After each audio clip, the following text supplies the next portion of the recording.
trying to set everything up because I know I need sound. I really need sound. Every time you find yourself shooting a video, you remind yourself why you don't always shoot videos, because sometimes you can shoot a video that is 2 hours long, but there is no sound, and you're like, okay, that's a mess up. So yeah, guys, welcome to this video. I'm going to be very loud because I want to have the best sound that I can get. The other time I really struggled to have sound, and when I use this thing, it's not even helping. Goodness, it's not even helping. So I don't know what I'm going to do about the sound. But let's see. When I use this lapel mic, I don't know. It kind of stops the whole thing. I don't know. Let me try and see. I hope I'm going to be loud enough. Let's see. Let's adjust this. Why is this thing not working? Isn't this thing supposed to do some adjustments to the lights? Oh goodness. These Kenyan things. So hi guys, and welcome to this video. So I am going to try to be as brief as possible so that we can cover more ground. My name is Diana. If you're new here, I am a certified strategic manager. I am a public relations and communication specialist. I do a lot of things. I do product management, I do project management or program coordination.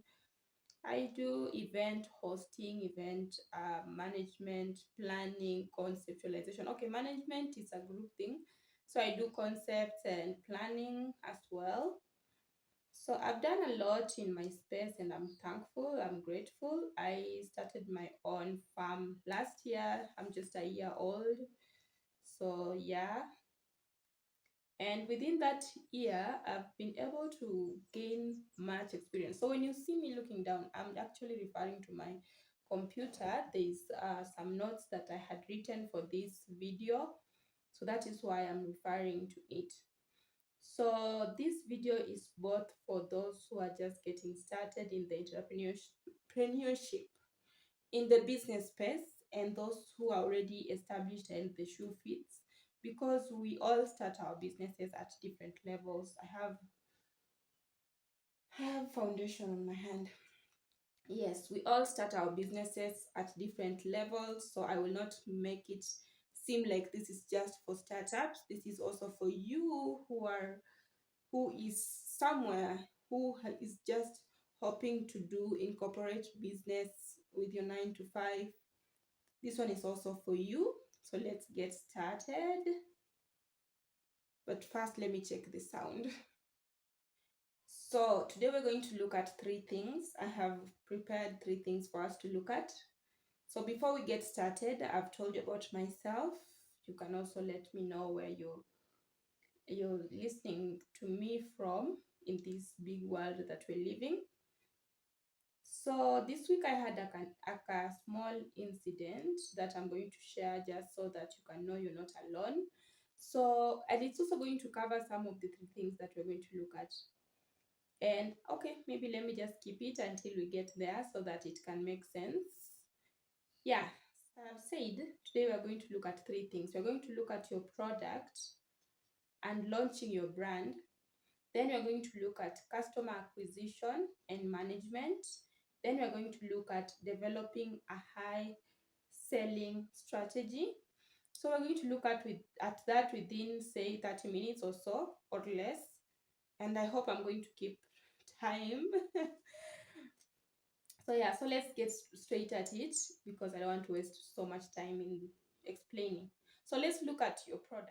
As I've said, I am a product manager because marketers are part of the product management cycle or product management process, and they play a very important role in positioning the brand as it is or the product as it is and differentiating it from consumer for that reason. So let's look at your product. Which one comes first? Is it your brand or which one comes first between a brand and a product? Which one comes first? I'd like to know.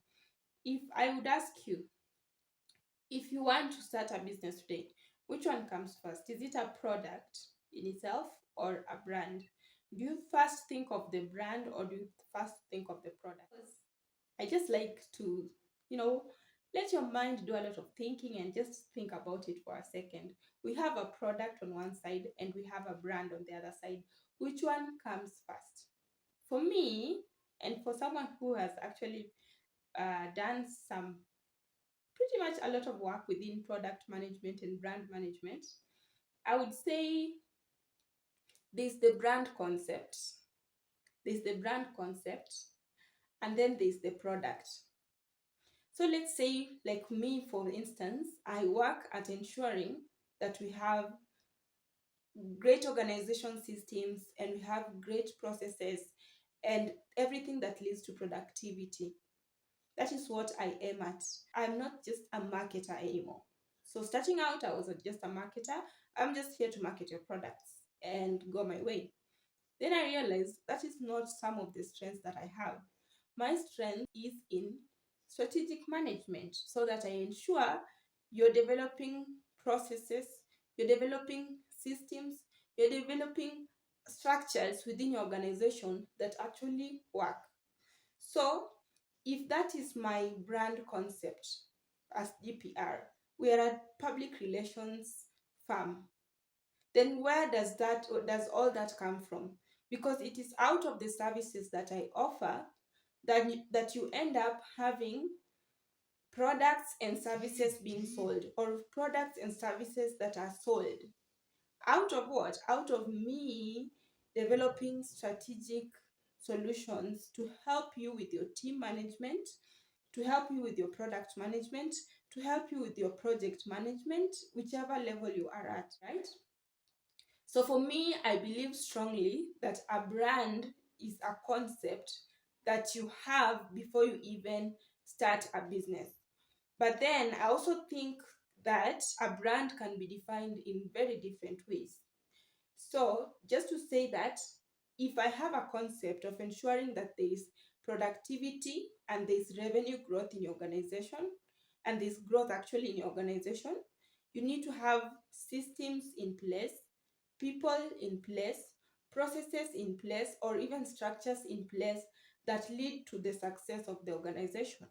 So, through that, we know that a product or service plays a crucial role.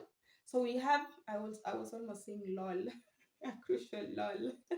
So when we talk about, I've talked about a brand concept, your philosophy. And for me, I don't talk about it from a 10 years ago perspective. I'm looking at it from a point of us having a digital economy where we're going to have more and more entrepreneurs coming in the field and more products so that people have so many things to choose from.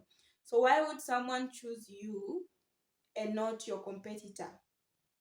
I am so scared of this lapel mic because I just feel like it's going to blunder me in the middle of shooting.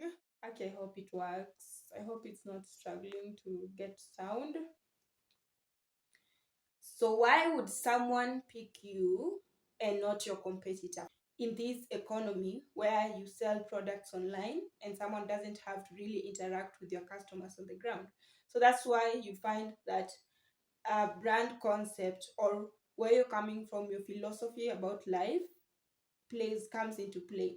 So that at the end of the day, if I offer you a website, if I offer you social media management, if I offer you whichever option I'm giving you training, it is based on me trying to lead you to growth, lead you to an organization's growth. So that is where I'm operating from. So that is the concept, and then now there's the services that help to achieve the concept that I'm talking about. Then we also have now the product. The product is meant to achieve the bigger vision of ensuring that organizations are successful in their endeavors. So that is in the mission. So that is the product that comes into play. It should therefore align with the company's mission or vision. So let's look at, so that is the product. So a product or service should aim at solving a specific problem to its end user. So for the end user, they don't really care so much about. Um, so there's this question that really hit me this week. Why do people come to you? Why? What is the final thing that they want to achieve from coming to see your content? When you ask yourself that question, you're operating from a point of why should people listen to me? People should listen to me, for example, because I bring, eventually, my goal is to ensure that you achieve a holistic growth in your organization, not exactly just to have a fancy website, not just to have a fancy social media with so many followers, but to finally achieve what you have aimed at. I hope that is clear. So we've looked at a product, then now launching a product. Launching your product has to do a lot with knowing your customer and knowing your value proposition. And value proposition in essence is just what separates you from your competitor, what separates you from every other person who does the same thing. So then we go back to the brand concept, and from the brand concept we then go back to your features, the features of your product, or if the components of your services, how do they differentiate? So those are the things then you go ahead to really preach on when launching your brand, or launching your product. If you're a Me Too business, when I talk about Me Too business, I actually just mean what Vusi Tembekwayo says. A Me Too business is that business that is like you don't have any unique product or service, you're just getting something that is already there. But then, if you're smart enough, you can work on your marketing so that you're not just selling something that exists, but you're selling an idea. Because I've seen most people like to sell the product itself, and that's just a short term way of playing the game. You need to sell an idea, you need to sell a concept, and that is why I feel a brand concept comes before a product. Because when I you guys, if you're following me or you have my number on WhatsApp, you know very well I don't like to post social media management, because there are people who basically, and their work is to help you get followers. That is their work. If you have 10 followers, tomorrow they get you to 50 or 1,000, depending on how much you paid them. Not what I do. I don't help you to get followers. Someone says, how can I get more followers? And I'm like, how can you engage your customers better? So for me, I help you to build your community. I help you with the long-standing growth of your organization. Like I've said, a holistic way of looking at it, so that it's not just getting a PR person who does your social media, but it's getting someone who looks at the root cause of why you started your business, and how then can I get you closer to achieving your mission and your vision. And it's not always a quick fix as people make it look like. Having many followers, I mean, even cons, I usually say that even cons can have 1 million followers. Look at what happened to people who died at Shakahola. So Shakahola is an incident, for those who are not in Kenya, where so many people died out of a falsified religion, and so many people died. Do you want to tell me that he didn't have a following? He did. So when you come to me, don't come to me telling me, how can I get followers? I'm here to help you get followers. At the same time, I'm here to help you achieve your vision and your mission. If your vision and your mission is not clear, then it's so hard for us to work. It's so hard. I just need you to understand that once and for all. Then let's go ahead and look at, so we've looked at that, we've talked about product and brand. So as we move along, like when I started my business last year, there was a way that I was approaching the market. Remember, when you're starting out, or when you're just starting out, your goal is to get customers. Your goal is always to get customers. Even right now, I'm not saying that I am now all comfortable, but there was a time where I was operating from a point of lack. A point not of lack, Luck, but a point of lack, Lack. So when you're operating from a point of lack or scarcity, there's no point in hiding it, because it will be seen by everyone around you. So you are just looking for the next dollar you can get, or the next shilling you can get, to have a meal on the table and to just buy yourself the essentials. And that is where I was operating at. So there, I was just looking at, oh, let me manage your social media. Oh, let me create for your website. Oh, let me just do this for you. Oh, let me just create a report for you. I didn't have any basis for doing things. I was just delivering the output, but I was just giving out the product. But now I'm at a point where it's not just about the final product, but it's about the impact that you're making. As an entrepreneur, you understand that entrepreneurship is all about being of service to others. The more people you can help, the more you get money in your bank account. So that is why I moved from just being someone who offers you the final product and being someone who is being more concerned about the customer for your business, being more concerned about what your customer needs and the customer needs that are there vis-a-vis your mission and your vision. So I moved from just offering social media solutions to helping organizations enhance their productivity, enhance their revenue through effective systems, processes, and structures, or yes, you can call it that, and how you manage your teams, that is leadership, and now leading up to you achieving your mission and vision through some of the things which include social media management, website, and all these other good things in the digital marketing space, but also focusing also on training and empowering young leaders to understand the importance of having a clear vision and the importance of leadership and the importance of management. Yes. So let's look at the next one. Let's look at customer acquisition and management. So we're just going to just brush through these things very quickly. If you want to get this material that I'm referring to that is more detailed and it has a twist to it, I write so much about it. I give examples about how to put everything into perspective. I will leave the link to this piece in the description, in the video description, so that you can get access to it and actually learn more or get deeper into it. So let us look at there's something that I want to talk about. There's no such thing as free lunch. There's no such thing as free lunch. So these are things to look out for to avoid being sold to bad strategies. What has happened? What has happened?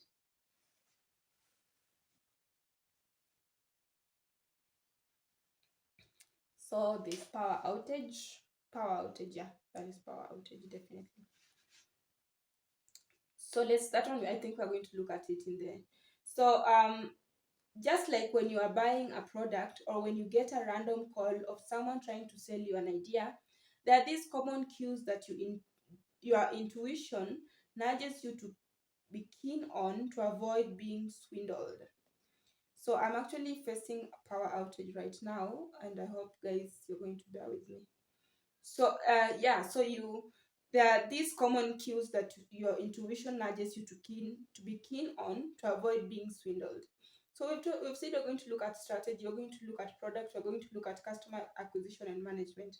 So one of the things that you need to look out for when you're out for someone to do strategy for your business is a promise of quick transformation. There is no such thing as quick transformation when it comes to strategy, because even look at the definition of strategy in the first place. You realize that a strategy is something that makes you step back and look at things from an objective point of view and look into the future and see this action that I'm making right now, how important is it going to be for the success that I want to achieve in the future?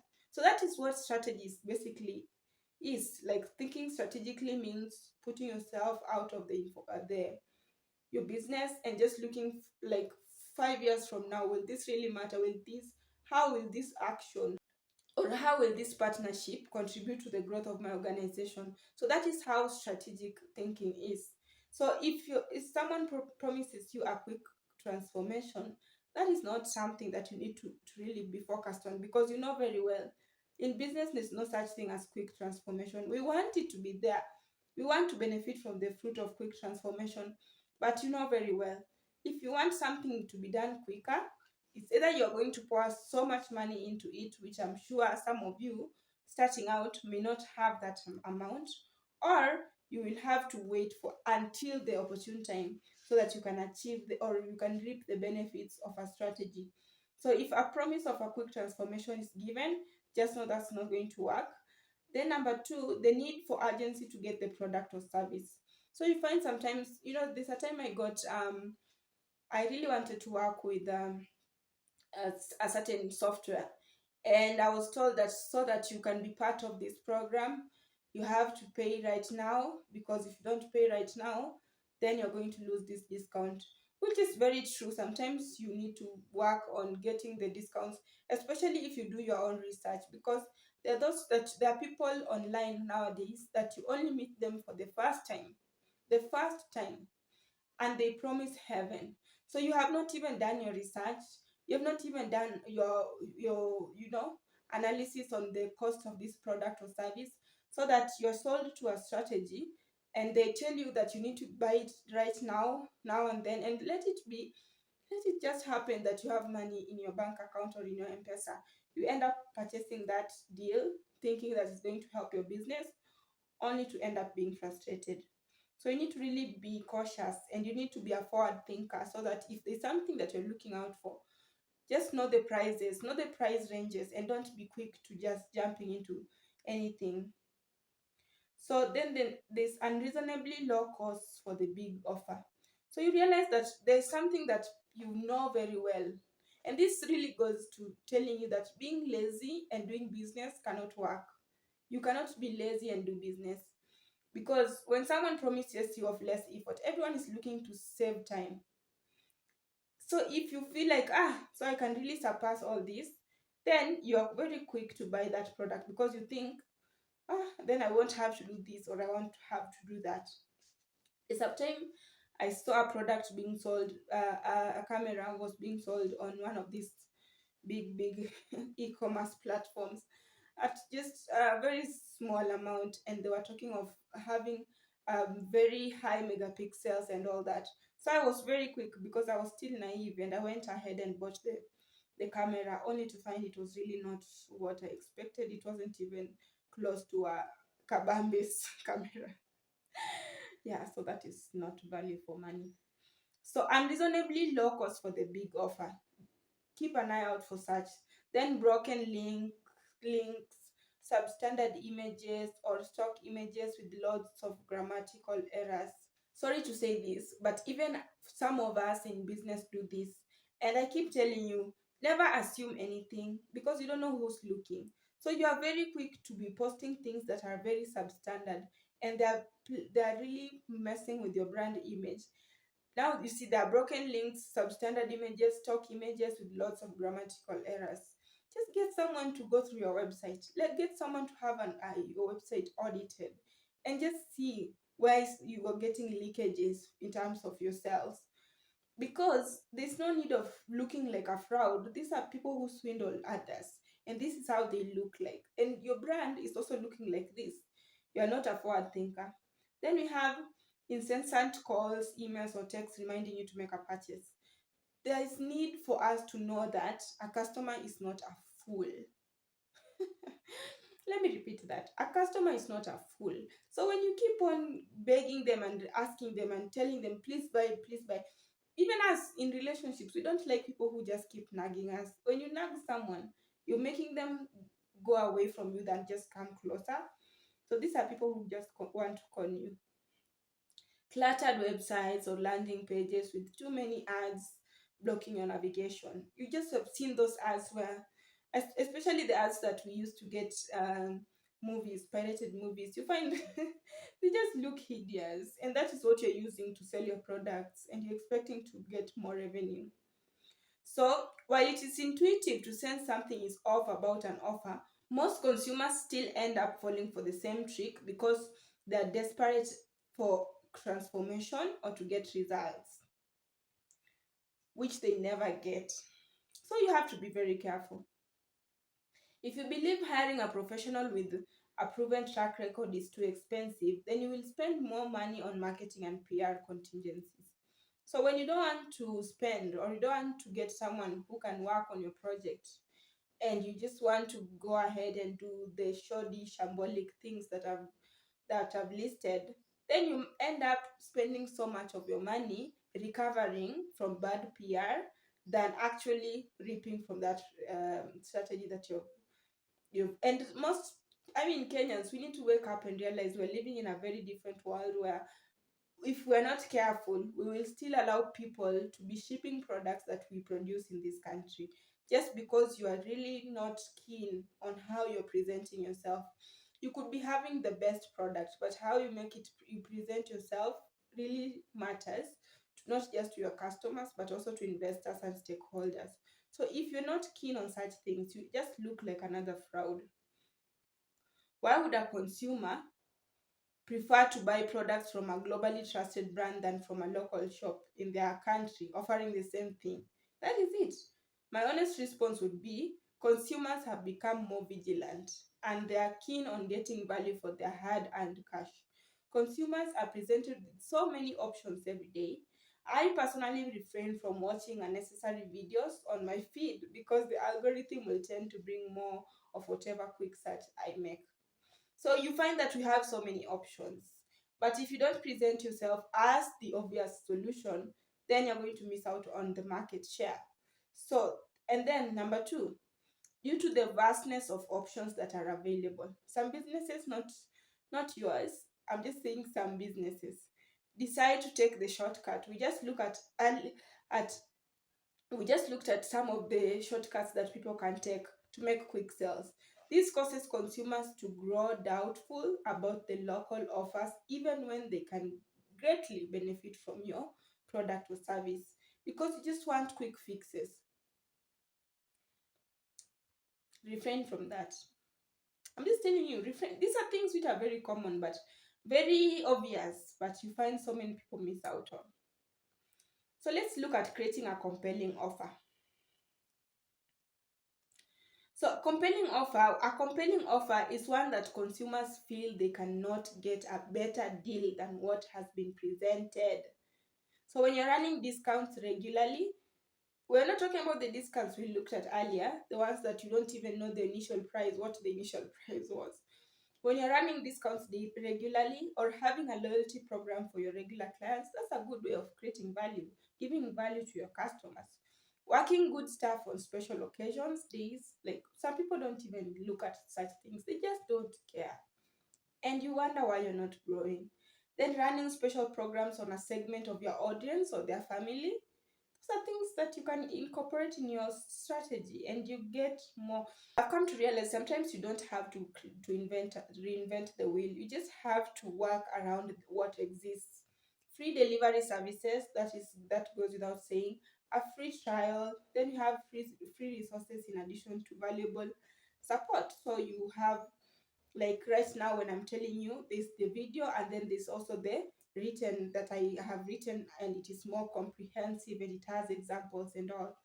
Then we have complementary products or after sales services, among others. So these are things that you can incorporate, but just know how to strategically incorporate them because they cost you money also as a business owner.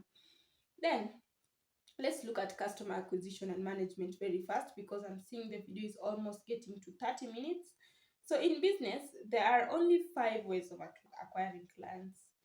In business, let me repeat, in business, there are only how many? 5 ways of acquiring clients. If I don't mention the five, if your strategy is not among the five, let me know in the chat section.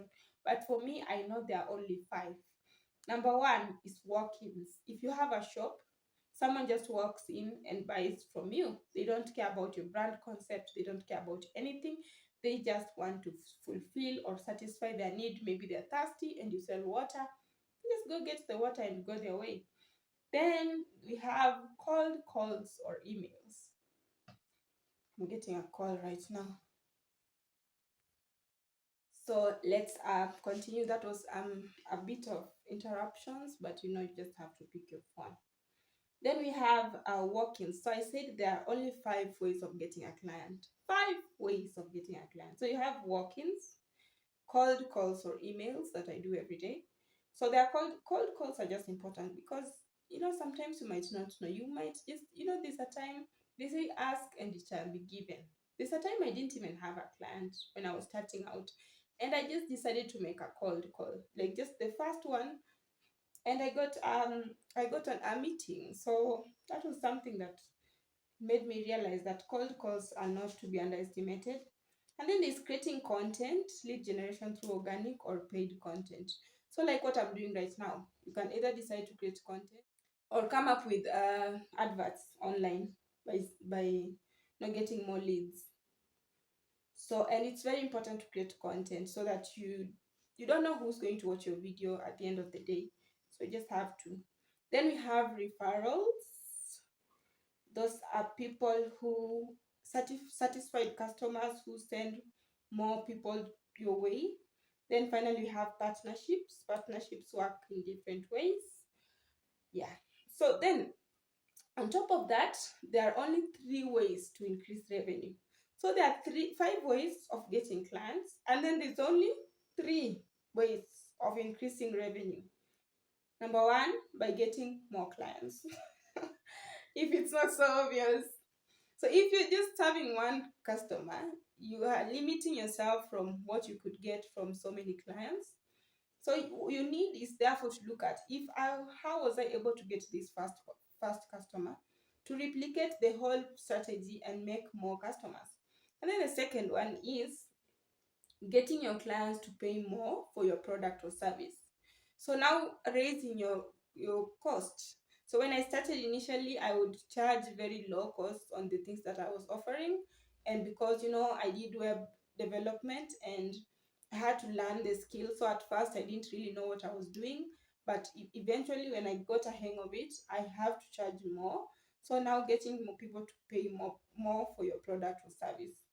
And you really have to offer value, because you can't just increase your prices and the outcome is the same. Then increasing the number of transactions per customer, which is very important. So if I came to your shop and bought the lowest offer that you offer, so let's say the way Netflix is doing, you can pay for the lowest offer. I don't know if it's 200 or 300 or the highest.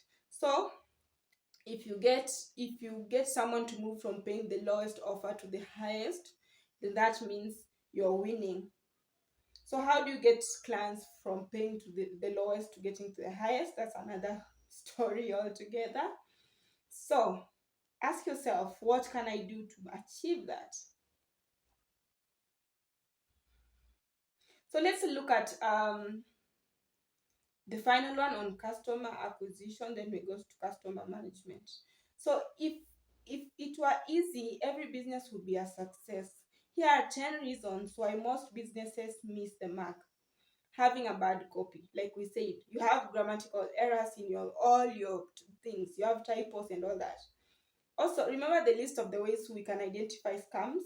If you can find yourself within that, if you know you have been practicing something that falls within the list of the things that you should never find yourself doing, then you're falling short, you're missing the mark. Then hiring the wrong people. So you don't want to spend so much. You end up hiring people who do not have an idea of what they're doing, which is not bad. If someone has studied, say, for the way I did study for PR, and I go for internship for PR, that is different from getting maybe a relative that has nothing to do and getting them at the center of something that's very important for your business.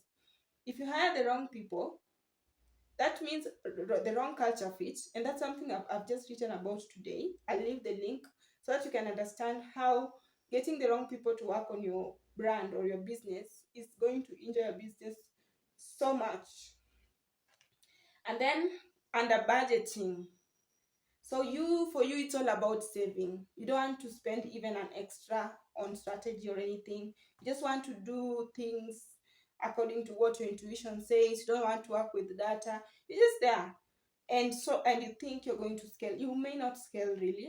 And then spending too much time on the wrong strategy. So I've told you how people can really scam you into buying a strategy. Then you go ahead and buy the strategy. But now you're spending too much time trying to implement a strategy. You're spending so much time on trying to implement a strategy that does not even work for your business. You've just seen all be posting like this, or be nowadays there's a lot, or post while facing the other side, and you're just there following religiously, and you're wondering why you're not moving, and then not embracing advanced technology for efficiency. Hmm. I wish I had time, I would explain one example, a typical classical example of not embracing technology for efficiency. But let me just make it very quick. So there's a time I was working at a startup, and we were made to send so many emails. And we didn't know that you can actually use technology to reduce that process, like this chat GPT, this AI. So we used to do all these things from our heads, and just there are things that when a man does or a human being does, you spend so much time doing than compared to having a technology that can help you to do it. Yes, so that is now how you don't, those are things that help you miss the mark, in the sense that your growth is hindered because you are not embracing advanced technology. You just want to operate because you're too scared that if you incorporate a technology or a new technology in your business, it's going to maybe hurt your business, or you're going to lose products, or you're going to lose customers. Then you just end up working with very backward process. Let's not even talk about the Motorola analogy. Just think to yourself, if you don't embrace new technology, you don't embrace efficiency. Number six, a broken sales system. You are just selling. You're just selling. You've never even sat down to look at what is my lucky number when it comes to the cost of advertising over the cost of customer acquisition. You've never looked at how much sales you're making vis-a-vis how much effort your team members are doing. For you, it's just about, let's put products out there, let's sell. You don't want to spend so much time. And money is a very bad master and a servant, because if you don't look at it, it just disappears from you. And then you have poor leadership and management. Whew, that's a whole topic on its own. Then you have lack of innovation. You don't want to try advanced technology. You don't have the right people who don't just look at your service, or don't just look at your business as a place of earning their livelihoods, but people who are willing to grow in their career so much that they can innovate when it's time to innovate, and they're not scared of innovation. And then external risks and ineffective recovery strategies. So there are those external risks that are usually out of our control, but still recovery strategies need to be put in place. You see why people create strategic plans, and you wonder what's going on with them. Then you have customer management. Less serious businesses are only concerned about selling, but that's not you. I hope you understand. As a business owner myself, I have come to learn that business is like making new friends. When someone buys from you, they have seen you, they have liked you, and they have trusted you to end up doing business with you. Selling should therefore be the start of a beautiful friendship. Think of the three ways of increasing revenue we looked at earlier. So you remember we said that there are three ways of increasing your revenue. Either getting more clients, either getting clients to pay more for your product or service, or getting clients to buy more things from you. So how can someone buy more things from you if you're not willing to nurture them to become those people who believe that they can go above the first subscription to this next? That's a question you should ask yourself. So in sales, always emphasize the need to leave your client feeling like they can always advance. If you have several product lines with advanced offers, let them leave your store knowing that they deserve to get your highest package. Okay? So like me, when I start with you, there's a way we start, and there are different packages that we can work with. So I want you to know that in every growth of your business, there will be certain times when you need to do this and do that. You find most founders make a mistake of wanting to implement a strategy that is meant for a high growing entity, a level of high growth. They want to implement it at the start, or they hire someone who is they get someone to work on their business who is a high high growth or high level entity to work on them. So you find that there's that gap where someone is trying to implement strategies that cannot really bear fruits for your organization when you're starting. Because I told you, when you're starting, you need to focus more on customer acquisition. Focus so much on customer acquisition, like your energy should be there, because that is how you're going to last in business. If you get someone who wants to pay for the highest package and they are not yet there to acquire the highest package, it means you have not done the enough nurturing for them to see that they don't have to start from there. They can start from the beginning and still scale. So a bad salesperson demeans a client. Remember hiring the wrong people? A bad salesperson demeans a client. I'm not saying go and look for the top talent to work for your business alone if you're even starting out. I'm saying you can get someone and mentor them into your business and teach them and train them for success. So if you have a bad salesperson, they demean a client. Nobody likes to be underrated. Women do not like it. That I know for sure. As for men, that's even worse. So I have a story here that I've narrated, and if you download that, you'll get it. You'll really get the gist of that. So always remember, customer retention is less costly compared to customer acquisition. That is just saying getting the getting someone to buy your product the first time and getting someone to repeat buying your product, those are two different ways. The first way is very hard, the second way is good if you have satisfied the first person. Like if you satisfy me with your product the first time, I will definitely come for the second time if all is left constant. But if you do not, then I'm possibly not going to come for the second round. And that is why it's so hard to market a bad product. Because when you're marketing a bad product, you just know you need that person once and for all. And then they will not come again. Yes.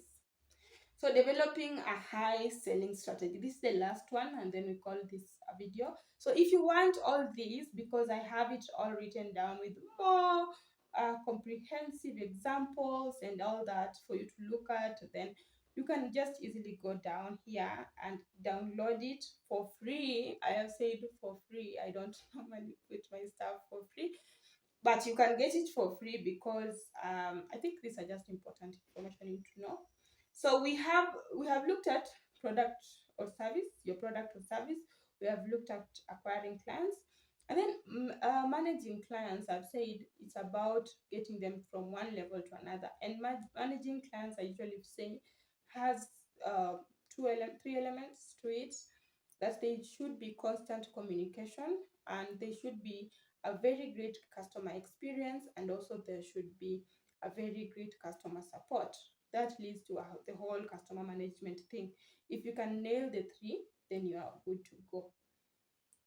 So when you talk about strategy, what is a strategy? If we can begin with, a strategic plan or a marketing strategy, I believe, should be treated as a project, separate from just having a meeting to talk about the issues that you're facing. So you don't be that company that calls people on meetings severally and you've never actually told them what success looks like, what they're working towards, and why their contribution matters to the end, to the bigger picture. So a strategic plan or a strategic marketing strategy or a marketing strategy or any strategy in itself, I'm just making it very simple. This is a very easy way to get started. That that strategy that you're creating is supposed to help everyone to be on the same page. Because if people are not on the same page, they're not going to work together harmoniously. Because you find that everyone is trying to achieve their KPIs and they don't know they need each other as much as they need to achieve their KPIs. Then number two, a strategy unites people. That's just to say it gets them to work together. So I have things that I've also written down, and which I all these things I've said, you still find them in the final document that I have listed. So because of the interest of time, and I know much time has been spent already, I'm just going to read through the advantages of working with a strategy and the disadvantages of not working with a strategy. Just remember this. Leadership is very important in any organization, leadership and management. And the difference between a leader and a manager is usually a leader has the vision while the manager implements the vision. A leader looks at the future while a manager is focused on the past and what is working right now. So these are things that you need to look at. So a strategy can only be achieved by a very sound leader, because a strategy is not something you do today and end. You do it today, tomorrow, until you are able to evaluate it. Like, it's not cast in stone. At the same time, you have the power to look at how things are going, the progress where you are, and how you can improve things. So, without a strategy, you get overwhelmed, both you and your team. So you have to know that there are quarterly strategies. It depends with the period of how you create your strategies. But without them, you get overwhelmed because you want to jump on the next strategy that you are sold to. Then you waste a lot of time. Wasting a lot of time meaning you do not have a strategy in place. So you are always just trying to create something new all the time. Because in business, you're just thinking about something. How can I make my business better? Every night you're always thinking about that. How can I improve this? How can I improve that? So with a strategy, you're able to put everything on the table and pick out what works and pick out what you're going to focus on within a period of time, and then work on building progress or work on achieving your goals. Then you don't get things done when you're all worked up and you just want to go with all the strategies that you see. You end up not even doing any of them. Then you have unclear goals and objectives. So you are achieving progress, but if you're not keen, you forget that you spend so much time on the production that is not equivalent to what you're earning eventually, because you're not keen enough to see that. It is hard to measure progress, so it becomes hard to improve when you do not have a strategy. You lack direction. Not just you, but your team members also lack direction. This failure to achieve goals, you will fail. I am telling you a fact. You are going to fail without a strategy. That is not even something I have to repeat. And then it will take you longer to achieve any substantive success. So instead of just sitting down and working towards a specific or a quarterly goal, you just want to bombard everyone with everything. You want everyone to do everything. So in the end, you get very little done because you keep on throwing work at your team members and they have already what is going on, and you cannot prioritize because you do not have a strategy anyway. So you're just always trying new things. As a leader, you don't notice that your team members are also getting overwhelmed. Then with our strategy, so efficiency and effectiveness is enhanced from time to time. It is easy to link individual performance to the organization's success. So they're able to see my contribution on this thing is leading up to the final bigger picture. Then you get to hire better because now you know the kind of work and you know who you're looking for. And then setting clear KPIs, you're able to set clear KPIs for your team so that they're able to actually either achieve them or get close to it, because now they know exactly what is expected from them. Then you are able to measure success, and you're able to measure success better. And then it promotes creativity and innovation. It is only when you've started acting on a clear plan that you'll be able to be creative or innovative to improve your system. There's no system in place, there's no process in place. How do you expect someone to innovate or be creative enough? Because now people know this is what I'm supposed to do.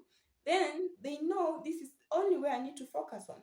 Then when they encounter something or a challenge, they just know how to pivot because they know this is the end goal and this is what success looks like in my role. Then you develop strategic thinking, because with a strategy, you're not just looking at what am I able to finish today. There's a time I would struggle with finishing work. Everything that I said I would do, I would struggle with finishing it. Then it got to a point where I would do everything that I've said I'm going to do. But then I ended up asking myself a question. What is the impact of what I'm doing? Because sometimes you might just be doing things, you're very busy, but you don't see what you're doing if it has any value to to the final picture. So for you, you're just throwing things. Then I came to realize I'm only going to do, like, yes, if I'm making cold calls, how many meetings have I booked from these cold calls? Then that way, I'm not just making calls. I'm making calls with with an intention of doing what? Of succeeding in getting a client or getting to the next level. And then you are able to allocate resources better. You're able to manage teams effectively. You're able to achieve the set targets, even surpass expectations, because now you have a clear direction. And yeah, there's also having a clear direction. Then you know how to position the organization for long-term success. We have said a strategy is about your long-term success. So if you're able to work with a strategy, then you know you're working with not just what I can do today, but what can I do that will help me even after 5 years. I'm able to reap the fruits of my team and my strategies at the moment. So that is what a strategic plan or a strategy can help you with. So like I've said, we're coming to the end of the video. So I will share with you the document. In that document, you'll also find amazing prompts, AI prompts that I bumped into over the week that you can actually use to make your work easier. Yeah, so if you have any questions, just drop them in the chat section. So thank you guys for tuning into this one. I know I have been rushing, just brushing everything off. But if you want a more detailed, a more hands-on experience on what we've looked at the product, customer, and the strategy. Those are very important things when it comes to business. So I have a course coming up next year. That course is going to focus on those three things. We have the customer, we have the product or service, we have the customer, and we have the strategy. So that when you get on board in that program, it's going to be a 10-week program that will focus on those three things. And on top of that, I will be releasing handbook for strategists. If you're a strategist, if you want to become a strategist, if you want to be a strategist for your business or your organization, for your career, then I'd like you to join in the bandwagon, because I'm telling you guys that program that I'm building is meant to help you, like I said, with enhancing growth, not just in your organization, but in your personal endeavors. So this is just a sneak peek of what to expect from that program. So the 10 weeks, so there are 3 ways of joining. You can either decide, I'm just going to take the book, and that's it. So if you decide to take the book, there's that option. You can say, I want to be coached, so that if you want to start a business or if you want to get on to doing your business, you have someone who's going to help you with your graphics, with your website, with everything all together while you learn doing it, while your team learns doing it. That also is covered. And then the final way is through the course. So you don't have to be coached. You just want, over these 10 weeks, I'm going to be attending the classes. Remember, if you take the coaching session, you also attend the classes. If you take the book, you only get the book. If you take the course, you get the course and maybe the digital. No, you don't get the digital. You don't get the hard copy. You get the digital product. And then now, if you take the coaching, you get all that, both either hard or digital, depending on what you want. So that is it. I just encourage you guys to go check it out. And I'll see you in the next video. Remember to like the video, remember to subscribe, remember to share with all your friends, including your cousins. The festivities are coming. Let's prepare for next year. New Year's resolutions are prepared now, not next year. So let's prepare for that. And I will see you in the next episode.